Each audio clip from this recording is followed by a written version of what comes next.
This week will hit the start of Hispanic Heritage Month, which runs from September 15th to October 15th. It's a period meant for recognition, education, and celebration of the Hispanic community. Today we'll take a look at how this came about, why it's celebrated mid-month to mid-month, and books that we can all read together. Let's get into it. Hispanic Heritage Month actually began as just a week-long celebration. It was started by the California Congressman George E. Brown, who represented East Los Angeles and a large portion of the San Gabriel Valley, both of which are heavily populated with members of the Hispanic and Latinx communities. He wanted to recognize the role played by these communities through American history. A few months later, in September of 1968, Congress passed Law 9048, which officially authorized and requested the president to issue annual proclamations declaring September 15th as the beginning of National Hispanic Heritage Week. The 15th of September became important because 5 nations, Costa Rica, El Salvador, Guatemala, Honduras, and Nicaragua, all declared their independence from Spain on September 15th, 1821. There are several other nations that celebrate their independence around this time too. Mexico declared its independence from Spain on September 16th, 1810. Sorry if you were thinking that was Cinco de Mayo. Chile declared its independence from Spain on September 18th, 1810, and Belize declared its independence from Great Britain on September 21st, 1981. Between the years 1968 and 1988, Nixon, Ford, Carter, and Reagan made their annual proclamations and would set aside a week to honor Hispanic Americans. In 1987, U.S. Representative Esteban Torres proposed expanding the observance to cover a month-long period, but the bill didn't make it very far. A year later, in 1988, Senator Paul Simon submitted a similar bill, which successfully passed Congress and then was signed into law by Reagan on August 17th. In September of 1989, George H.W. Bush was the first president to make a proclamation for the month-long celebration, and every sitting president since has done the same. Yep.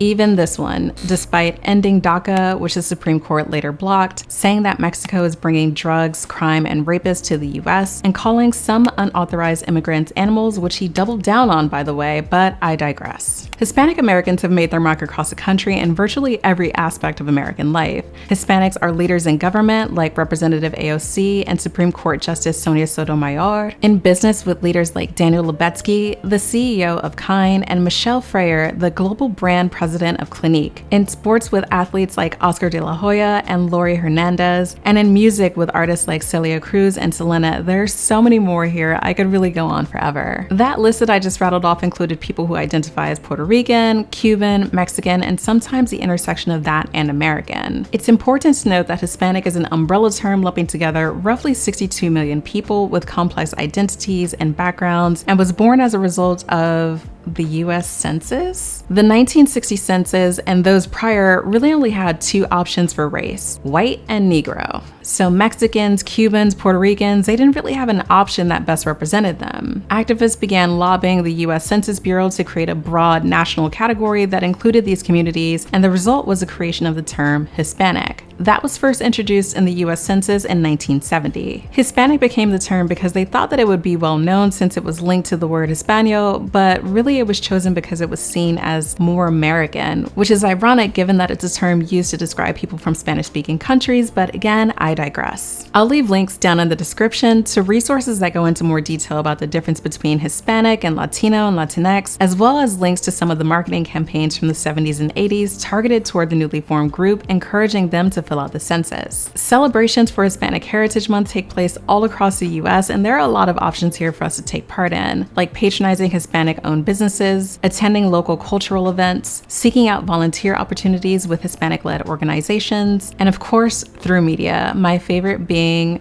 books. Are you surprised? I thought about talking about titles that have been sitting on my TBR forever, like 100 Years of Solitude by Gabriel Garcia Marquez, which is a magical realist book that examines Colombian history through the lens of a fictional town, or maybe Mexican Gothic by Silvia Moreno Garcia that centers on a young woman investigating her cousin's claims that her husband is trying to murder her, or even Fruit of the Drunken Tree by Ingrid Rojas Contreras, which has a beautiful book cover and is a dual coming-of-age story with an autobiographical-inspired plot. But instead, I want to take a look at some relatively new, nonfiction works that I believe help to tell a rich story of Hispanic and Latinx culture. The first book on the list is Disidentifications, Queers of Color and the Politics of Performance by Jose Esteban Munoz. Munoz was a Cuban-American academic in the fields of performance studies, visual culture, queer theory, and cultural studies. He was born in Cuba and immigrated to Florida with his family as a young child, and later as an adult realized there was a lack of serious critical analysis on race and ethnicity and queer studies, and a similar silence on queerness and political discussions of race. Queer theory emerged in the early 1990s in an effort to broaden the understanding of sexualities beyond heteronormativity, but many queer theorists during that time overlooked the role of race and ethnicity in the experiences of queer individuals, which left perspectives of queers of color in the dark. Disidentifications was published in 1999 and is said to be Munoz's most evocative and possibly his most influential writing. It touches on discussions of how queer artists of color employ and manipulate their hybrid identities. He examines how most discussions of race are framed around heterosexuality, and conversely, most gay and lesbian studies, like women's studies, avoid race and often assume that their subjects are white. The book dives into the world of filmmakers, performance artists, ethnography, photography, camp and drag, television, and so much more. The next book is Unforgetting, a memoir of family, migration, gangs, and revolution in the Americas by Roberto Lovato. Lovato is a journalist, educator, and writer, and in this book, he uncovers family secrets that his father kept guarded. In this process, he ends up telling a story of trauma and struggle and violence spanning from El Salvador to the Mission, which is one of the oldest neighborhoods in San Francisco and one that's heavily populated with Hispanics and Latinxes. In Unforgetting, Lovato blends memoir with exhaustive reporting. He touches on the cycle of bloodshed that spans the El Salvadorian Civil War. He explores the birth of the MS-13 gang in California,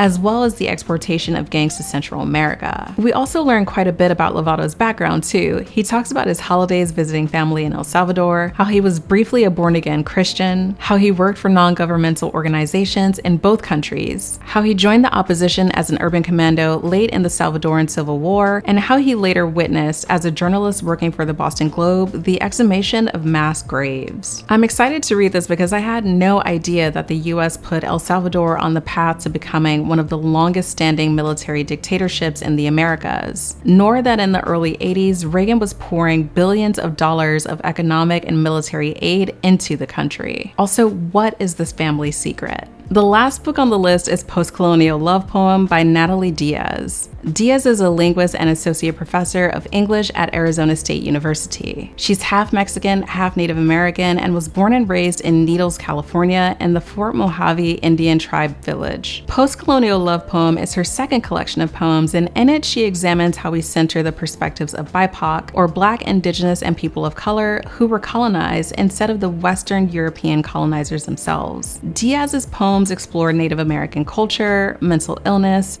discrimination, injustice, the queer community, addictions, family, love, history, and so much more, all within about 100 pages. I love Roxane Gay's review of this. She writes, "A remarkable poetry collection. There is such range in these poems, stylistically, thematically. I had to look up so many words. Diaz has a hell of a vocabulary, and the sound and feel of her language offers such pleasure. There is a trenchant work about culture and water and oppression and desire and family and lineage. The longer poems are really something special. The exhibits from the American Water Museum is the real standout in this collection. Excellent sophomore effort." Excellent indeed, and that might even be an understatement because Postcolonial Love Poem was the winner of the 2021 Pulitzer Prize in Poetry. Not only that, but Natalie Diaz made history by being the first Latina woman to win the Pulitzer Prize in Poetry. I'm really excited to hop into Hispanic Heritage Month and learn even more about these histories and cultures. I'll leave links down in the description to all the books that we discussed today, and give me a shout in the comments if you want to read any of them together.